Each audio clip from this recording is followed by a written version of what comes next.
H2O Stream. I'm Martin, editor for H2O Global News, and today I'm delighted to speak to Emilio Tenuta, the Chief Sustainability Officer for Ecolab. He's going to share some ideas about how the water industry can meet its climate goals. So hello, Emilio, how are you? I'm fine. It's great to be with you today. That's fantastic, thanks. So to kick things off, could you introduce yourself and tell us a little about Ecolab? Absolutely. So my name is Emilio Tenuta. I'm the Senior Vice President and Chief Sustainability Officer at Ecolab. And, my 39 years with the company includes 25 years of, technical and business management experience in various industries, including food and beverage and automotive, steel, pharma, life sciences, and more. But the last 11 years have been focused on building our ESG leadership strategy, climate and water as well, water stewardship. A little bit about who we are as a company. Ecolab is a global sustainability leader offering water, hygiene, and resources vital to life. And over the past 100 years, we're celebrating our centennial this year. We've grown to annual sales of about 14 billion. And we employ more than 47,000 associates and operate in more than 170 countries around the world. And what we deliver essentially is a very comprehensive science-based solutions that are data-driven. They also require world-class service. And we also have, that can advance what I call food safety, maintain clean and safe environments while optimizing water and energy use. And so our solutions help our customers at more than 3 million customer locations improve operational efficiencies and sustainability for customers who in the food, healthcare, life sciences, hospitality, industrial markets have increasing goals on. So that's a little bit of background on us. That sounds fantastic. So, your passion seems to be the global water crisis and how it influences climate change. Could you tell us a little bit more about that? There's nothing more essential to life on Earth, as you know, than water. And yet there's this global water crisis and people are challenged to access the quantity and quality of water they need for drinking, cooking, bathing, hand washing, and growing even their food. And so we know that more than 2 billion people lack safe drinking water, and this issue will only get worse in coming years. And so the stat that we often talk about is the World Resource Institute a few years ago talked about that business as usual will lead to a 56% water deficit by 2030, which is amazing thing when you think about it. It's not that long from now. And so we obviously need to do something about this, and the time is now. And we also know that it's critical, it's a critical resource, water is, for our global economy. Climate, water, and energy are all tightly linked and connected. You address one and you address the other. While water scarcity would exist even without climate change, I often talk about the fact that climate change exacerbates it significantly, right? So the effects of climate change are mostly expressed in water. When you think about it, the droughts, excessive precipitation that we're seeing in the West, both, right? Sea level rise on the coastal regions, saltwater intrusion, glacier melt off, and so on. As a result, if you use less water, you're less vulnerable to climate change, which is very important that sometimes people miss. But at the same time, if you use less water, you also use less energy, because water use does require energy, such as pumping, heating, cooling, and treating it. And because most energy generated in the world comes from fossil fuels, if you use less water, you'll lower your carbon emissions and you'll mitigate the effects of climate change. So in other words, if you help mitigate climate change, you will minimize water stress and increase operational resilience at the same time. Yes, that's certainly a new way of looking at it. It's certainly very important. And so moving on, while companies are increasingly becoming environmentally aware, you believe they should be doing more. I mean, how do you think companies should meet the recommendations from the latest UN climate report? Yeah, I mean, the UN call to action that happened at the UN Water Conference in March was really big. It enabled us to really start to focus on the public partnerships that we need to really drive action to address the water crisis that we see in the world.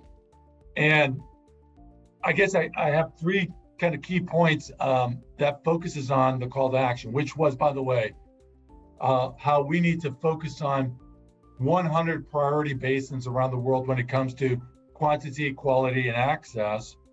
And how, and by the way, those 100 priority basins where people are living in, 3 billion people are living in water stress conditions. So this is very important and significant around the world. But I often talk about three things in terms of how we need to address that open call right out of the gate in terms of the call to action. First, we have the technology we need to solve the global water crisis, and we don't have to go off and say to the moon to figure this out. So advancing existing technology to improve energy and water efficiency, digital solutions are a crucial and critical part to building business resilience and enabling industry to get more out of the plants and facilities that they have when it comes to output. These solutions that involve, things like metering and sub-metering in real time. One of the biggest challenges that we see is we lack the data and the insights that we need to understand how water flows through a facility. So that's like the very first basic step is how do we use a technology, for example, that Ecolab has developed called water flow intelligence. It's got sensors that allow us to, measure the critical water going through critical water circuits through our facility in real time, and provide us a dashboard so we can actually drive actions to reduce water use, but also reuse and recycle water where that opportunity presents itself. And so these type of technologies that provide this kind of visibility and control is available today, and we just aren't using it pervasively around industries at large. The second is the point that we made earlier. Water, energy, and climate are linked. And, we often talk about, one of the things that we launched is Ecolab Water for Climate, which is a program that's designed to help companies meet their ambitious climate goals without compromising their business growth and doing it in water stress conditions. So as we talked about, by better managing water throughout the operations, business can reduce their energy, they reduce their greenhouse gas emissions, they can become more resilient, but they can also achieve their goals at the same time. And we've seen more efficient water management, smart water management in production processes can reduce water consumption up to 40% and energy use by 20% and greenhouse gas emissions up to 10%. So you can see that, and I'm the Chief Sustainability Officer for Ecolab, I'm always looking within our own facilities for every percent I can get. So this is very significant. The third and last area that I think is really important to this discussion is we can't do this alone, right? We need to work collectively. To my earlier point about public-private partnerships, these partnerships are essential for tackling the global challenges that impact people, planet, and business health that I spoke of. A case in point is the UN Global Compact has a coalition, the Water Resilience Coalition, that was founded in 2020. Ecolab was a founding member along with 6 other companies. We're now up to more than 35 companies. And really the call to action from the coalition is urging other industry leaders to step up and prioritize the water crisis as part of their strategy, and really committing to what we call a net positive water pledge, that in simple terms is saying by 2050, how do we develop a net positive water pledge that delivers more to the at-risk watersheds than we're taking from it? So those are 3 big ways that we can actually address the open call to action. Yeah, that's fantastic. It sounds like you've got all the pieces. It's just putting them together now. That's always the difficult part. Moving on, because obviously you're looking from the corporate side, but at the end of the day, it's also about the consumers. They've got demands and they want to see that you're working towards these goals. So you recently produced a survey looking at water sustainability and climate change. It looked at what actions consumers were demanding. What were the main findings from that report? Yeah, you're absolutely right, because obviously companies, I often talk about multinational companies, really are trying to mitigate three risks, especially as you focus on water stewardship. One is physical risk, which we've been talking about, so quantity and quality to operate. The second is regulatory risk, which continues to grow and become more stringent when you think of regulations on the water space. The third is reputational risk, and this really hits on your question about the survey recently that we did around water and sustainability and climate change. So the new data from a global survey conducted, and as you mentioned, commissioned by Ecolab, is a focus on really understanding how are consumers thinking about this in terms of the perception they have of companies, right? So we looked at water and sustainability and climate change, questions that were, focused on thousands of consumers across 8 different countries. And the survey revealed that 74%, so nearly 3/4 of consumers, believe businesses should make conserving water a high or essential priority, which is huge. Yeah. And just 25% of consumers, so 1 in 4, believe companies are taking the right amount of action to conserve water, which obviously we have, significant room to improve the perception of what companies are doing here. And then more than 60% of consumers said that they or a family member have had trouble accessing drinking water, which was amazing to me. So think about, I'm in Chicago today, in Naperville, which is where our water hub is. In California, obviously the number one state economy in the U.S., there's 1 million people that lack access to clean drinking water. So I just wanted to put this in perspective, that consumers are sending a message loud and clear, and that business leaders need to prioritize water stewardship. And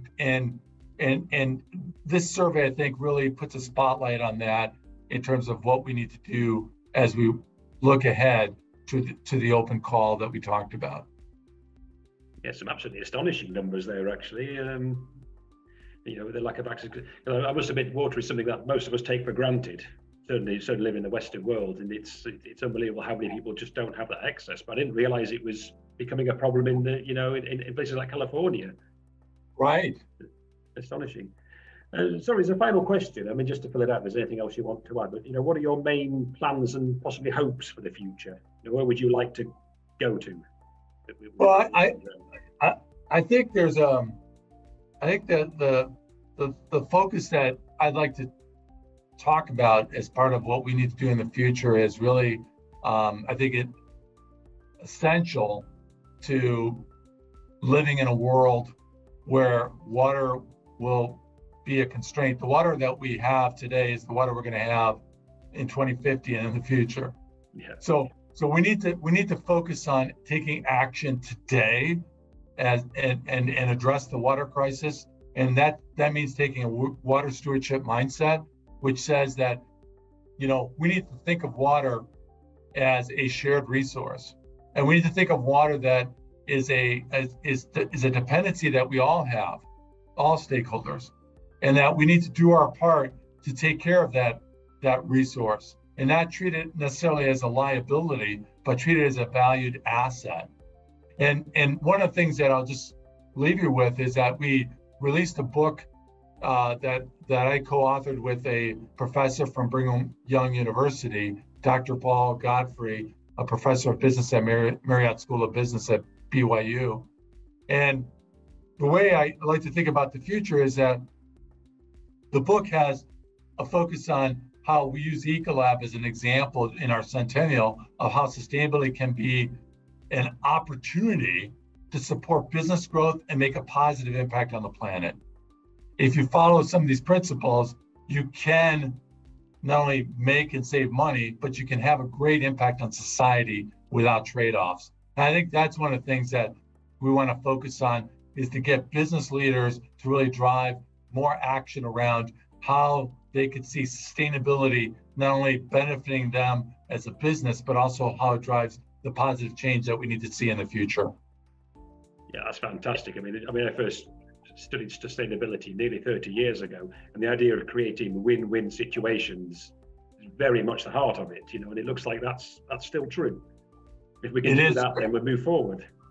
It is absolutely. You can embed sustainability in everything you do. You'll profit, and so will the planet.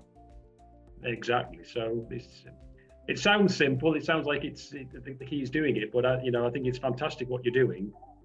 And I think at a time when when people are sort of shaking their fists at corporations about the environment, it's good to see that there are companies that are really taking the initiative. People like yourself are trying to make a difference.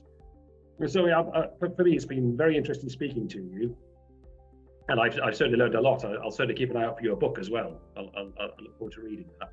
So I'd like to say thank you to you for your time, and also to our audience. And I'll see you all next time on H2O Global News. Thank you, Emilio. Thank you, and thanks for having us.